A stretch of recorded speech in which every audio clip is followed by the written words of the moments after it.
गरुड़ पुराण कथा अध्याय 6 मृत्यु के समय के संकेत, शुभाशुभ लक्षण और अंतिम संस्कार की महिमा। पिछले अध्याय में आपने श्राद्ध, तर्पण और पिंडदान के महत्व और रहस्य को जाना। अब गरुड़ जी की जिज्ञासा और गहरी हो जाती है। वे भगवान विष्णु से पूछते हैं, हे प्रभु, जब किसी प्राणी की मृत्यु निकट आती है तो कौन कौन से लक्षण या संकेत प्रकट होते हैं? मृत्यु के समय कौन से कार्य करना चाहिए और कौन से नहीं?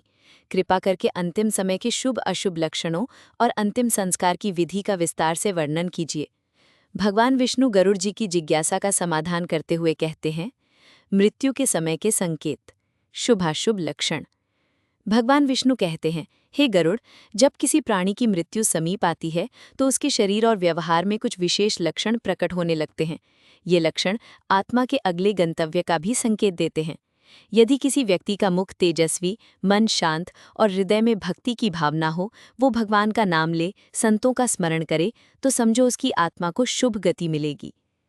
यदि मृत्यु के समय घर में तुलसी, गंगाजल, दीपक और शंख ध्वनि हो तो आत्मा को परम शांति मिलती है। यदि मरणासन व्यक्ति के मुख में गंगाजल, तुलसी दल या पंचरत्न डाले जाएं तो उसके पाप नष्ट होते हैं। यदि मृत्यु के समय चिड़ियों का कलरव, पुष्पों की सुगंध या दिव्य प्रकाश दिखाई दे तो ये शुभ संकेत है। यदि व्यक्ति के शरीर से दुर्गंध, आंखों में भय या मुख से अपशब्द निकले तो ये अशुभ लक्षण माने जाते हैं और आत्मा को कठिन यात्रा करनी पड़ती है। मृत्यु के समय क्या करें? भगवान विष्णु समझाते हैं, मृत्यु निकट हो तो मरणासन व्यक्ति को पृथ्वी पर कुश या दरी बिछाकर सुलाना चाहिए। उसके सिरहाने गंगाजल, तुलसी, दीपक और भगवान का चित्र रखें। घर के लोग मिलकर भगवान का नाम, गीता, रामायण, विष्णु सहस्त्रनाम या गरुड़ पुराण का पाठ करें। मरणासन व्यक्ति के कान में भगवान का नाम, राम राम, ओम नमो भगवते वासुदेवाय आदि मंत्रों का उच्चारण करना चाहिए।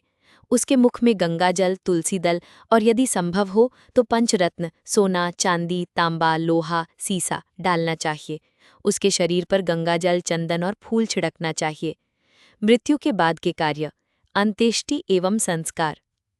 भगवान विष्णु आगे कहते हैं, मृत्यु के बाद शरीर को स्नान कराकर, नवीन वस्त्र पहनाकर, तिलक लगाकर, फूल माला से सजाना चाहिए। शव को दक्षिण दिशा की ओर सिर करके बांस की अर्थी पर रखकर राम नाम सत्य है का उच्चारण करते हुए शमशान ले जाएं। अंतिम संस्कार में अग्निपुत्र, भाई या निकट संबंधी द्वारा दी जानी चाहिए। चिता में तिल, घी, चंदन और तुलसी डालना चाहिए। अग्नि संस्कार के बाद घर लौटकर स्नान करें और पवित्रता का ध्यान रखें। अंतिम संस्कार के लाभ। भगवान विष्णु कहते हैं, विधिपूर्वक अंतिम संस्कार करने से आत्मा को गति मिलती है, उसके पाप नष्ट होते हैं और वो यमलोक की कठिन यात्रा से बच सकती है।